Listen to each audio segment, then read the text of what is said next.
belajar kembali.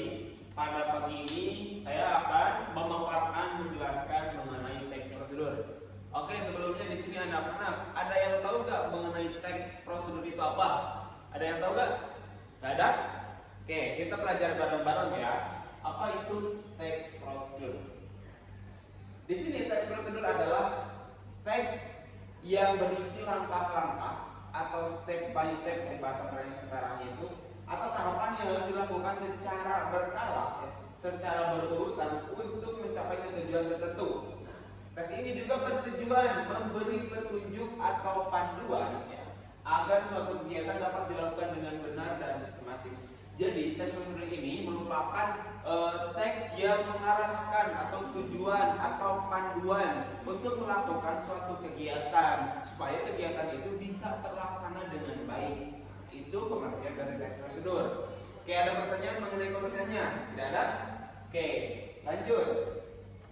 Di sini ada tujuan teks prosedur. Nah, kita mempelajari sesuatu tuh harus tahu apa itu teks prosedur. Coba di sini anak-anak, ada yang tahu nggak tujuannya teks prosedur itu apa? Oke, Resi. Oke, hampir. Oke, Melani. Oke, dikit lagi ya. Oke, Bapak jelasin ya. Di sini tujuan teks prosedur itu ada 3. Yang pertama, petunjuk, panduan, memberikan petunjuk atau arahan dalam melakukan suatu kegiatan. Ini salah satu tujuan dari teks prosedur. Kemudian yang kedua yaitu membantu membaca, memahami urutan langkah secara jelas. Nah, tujuan dari teks prosedur ini adalah untuk mengetahui, untuk memberikan arahan kepada pembaca supaya memahami urutan atau langkah-langkah yang harus dilakukan untuk melakukan kegiatan yang dituju. Yang ketiga yaitu sebagai pengingat atau menghindari kesalahan seorang pembaca dalam melakukan suatu kegiatan atau pekerjaan. Nah, itu tujuan dari teks prosedur. Yang pertama adalah petunjuk, yang kedua adalah membantu, yang ketiga adalah pengingat. Nah, petunjuk ini mengarahkan ya anak-anak, kemudian membantu supaya tidak salah langkah, dan yang ketiga sama pengingat, menghindari kesalahan supaya seseorang melakukan pekerjaan atau kegiatan itu tahu aturannya, tahu langkah-langkah yang harus dikerjakan. Oke, yang ke selanjutnya ya. Nah, di sini pastilah kalau udah ada pengertian, ada tujuan, ciri-cirinya harus ada. Supaya kita tahu bagaimana teks prosedur itu seperti apa, kita harus tahu ciri-ciri teks prosedur itu ada bagaimana gitu ya. Nah, di sini Bapak akan menjelaskan mengenai ciri-ciri teks prosedur. Ada berapa? Coba. Ada berapa? 5. Nah, benar 5. Yang pertama, ciri-ciri dari teks prosedur adalah berisi langkah-langkah yang tersusun dan beruntut. Jadi, yang pertama dari ciri-ciri teks prosedur yaitu langkah-langkah atau step by step yang berurutan. Jadi nggak bisa gitu kalau misalkan buat teks prosedur dari poin pertama langsung ke poin ketiga, tapi harus secara sistematis ngurut ke bawah. Yang kedua, ciri dari teks prosedur adalah menggunakan kata kerja imperatif atau kata kerja perintah seperti tolonglah, gitu ya, atau perintah atau larangan, jangan, atau perintah sepertinya potonglah atau aduklah itu. Yang ketiga yaitu menggunakan bahasa yang jelas, singkat, dan mudah dipahami. Kalau kita membuat teks prosedur nggak bisa kita menggunakan kata yang nggak jelas gitu. Misalkan salah satu contoh kata-kata yang tidak jelas, misalkan kursi dipotong, itu kan udah jelas gitu kan. Tapi potonglah bagian kursi ini gitu. Jadi harus jelas. Kemudian singkat, nggak boleh panjang-panjang bertele-tele gitu ya. Tapi harus singkat, dan yang terakhir yaitu mudah dipahami. Kalau jelas ya pasti mudah dipahami ya anak-anak. Nah, kemudian yang keempat apa? Coba ada yang bisa nggak? Nah, yang keempat yaitu menggunakan kata penanda atau penanda urutan, atau seperti pertama, kedua, ketiga, dan lain sebagainya. Itu salah satu teks prosedur. Misalkan Langkah pertama yang harus dilakukan dalam membuat nasi goreng yang pertama adalah siapkan nasi terlebih dahulu. Nah, itu langkah-langkahnya. Nah, itu menggunakan penanda, jadi kasih poin dulu. Langkah pertama, satu langkah pertama. Nah, sampai ke bawah sampai selesai. Yang terakhir yaitu bersifat objektif dan tidak bertele-tele. Jadi enggak, kata-katanya tidak kemana-mana, tapi sesuai dengan langkah-langkah step by step urutan yang harus dilakukan dalam teks prosedur. Oke, ada pertanyaan enggak? Enggak ada? Paham semuanya? Bapak harap paham ya semuanya. Yang selanjutnya yaitu struktur teks prosedur. Tadi kan udah jelasin ya apa aja struktur prosedur. Coba nanti apa? Yang pertama, oke baik, tujuan. Yang kedua apa? Melani. Oke benar, alat dan bahan. Yang ketiga apa? Besok apa? Langkah-langkah. Pinter kalian semua. Nah, Bapak jelasin sedikit ya. Yang pertama tujuan. Tadi sudah dijelaskan ya, sebelum kita melakukan sesuatu atau membuat sesuatu, kita harus tahu dulu tujuannya untuk apa. Oke, tadi ya udah mengenai struktur teks prosedur. Selanjutnya yaitu mengenai kaidah kebahasaan yang ada dalam teks prosedur. Nah, di sini ada 4 ya mengenai kaidah kebahasaan teks prosedur. Yang pertama, ada yang tahu nggak? Ada? Oke, yang pertama itu penggunaan kalimat perintah atau imperatif. Contohnya, misalkan bukakanlah, kemudian tuangkanlah, kemudian potonglah. Tuh.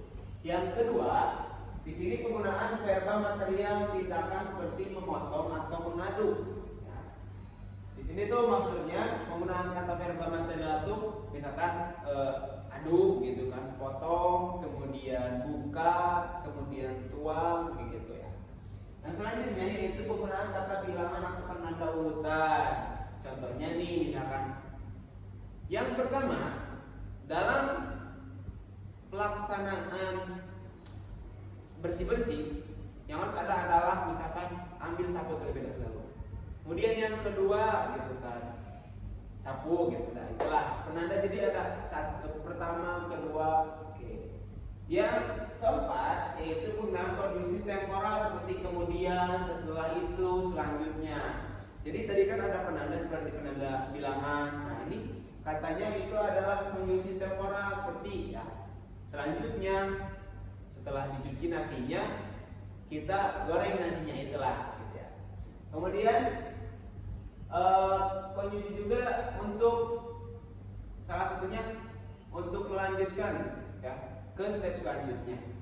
Oke, ini merupakan kaidah-kaidah kebahasaan. Dapat dipahami semua? Oke.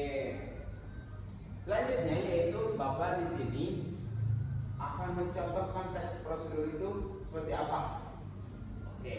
Yang harus ada dalam teks prosedur itu tujuan, alat dan bahan, langkah-langkah. Ada 3 ya. Jadi contohnya nih tujuannya cara membuat teh manis. Tujuannya cara membuat teh manis yang enak dan hangat buat bagi badan. Tujuannya udah tahu nih kita cara membuat apa sih, tujuan yang kita lakukan membuat teh manis. Yang harus ada selanjutnya yaitu alat dan bahan. Nah, Bapak tadi nih alat dan bahan untuk menggunakan teh manis apa? Oke bener, gelas, air bener. Oke, nah di sini yang pertama 1 gelas. Kemudian 1 kantong teh, kemudian gula secukupnya, kemudian ada air panasnya. Nah, setelah ada alat-alatnya, yang harus ada juga adalah langkah-langkahnya. Nah, di sini contoh langkah-langkahnya itu siapkan gelas dan masukkan kantong teh ke dalamnya. Kedua, contohnya tuangkan air panas ke dalam gelas. Ketiga, masukkan gula pasir ke dalam gelas. Kemudian yang terakhir yaitu yang keempat, aduklah semuanya. Jadilah teh manis hangat. Nah, itu saya contoh langkah-langkah teks prosedur. Yang terakhir itu penyajian. Buat apa kalau dibuat tapi tidak disajikan? Oke, contoh-contohnya udah. Nah, di sini Bapak ingin kalian membuat kelompok menjadi 4 kelompok. Yang satu kelompoknya 4 orang. Setelah kalian membuat kelompok, diskusikan tujuan untuk membuat teks prosedur. Kalau sudah tahu tujuannya untuk apa, nah kalian juga mencari ya alat-alatnya. Misalkan tujuannya membuat nasi goreng. Nah, terus alat-alatnya apa? Kemudian kalian juga buat langkah-langkahnya. Bisa-bisa kayak Bapak kasih waktu 15 menit buat diskusi dan membuat teks prosedur. Oke. Oke, sudah? Oke, baik. Nanti kumpulkan dalam bentuk teks ya, kumpulkan di meja. Nanti Bapak periksa dulu langsung presentasikan. Oke, selanjutnya mungkin Bapak nyimpulin keseluruhannya kali ini. Nah, simpulan dari teks prosedur ini yaitu teks prosedur merupakan teks yang berfungsi memberikan arahan, panduan ya, dalam melakukan suatu kegiatan supaya kegiatan tersebut bisa terlaksana, bisa dikerjakan dengan sistematis ya, dengan berurutan. Jadi langkah-langkahnya itu teratur supaya kegiatan tersebut bisa terlaksana dengan baik. Oke, semuanya bisa dipahami ya. Nanti pekerjaannya kumpulin di Bapak di depan ya. Nanti ada presentasi. Oke, mungkin itu saja mengenai presentasi mengenai teks prosedur melalui model project based learning dan pendekatan saintifik. Saya mohon maaf apabila banyak kesalahan dalam kata-kata, dalam bicara, dalam menyampaikan. Mohon maaf sebesar-besarnya. Semoga nilai saya bagus. Assalamualaikum warahmatullahi wabarakatuh.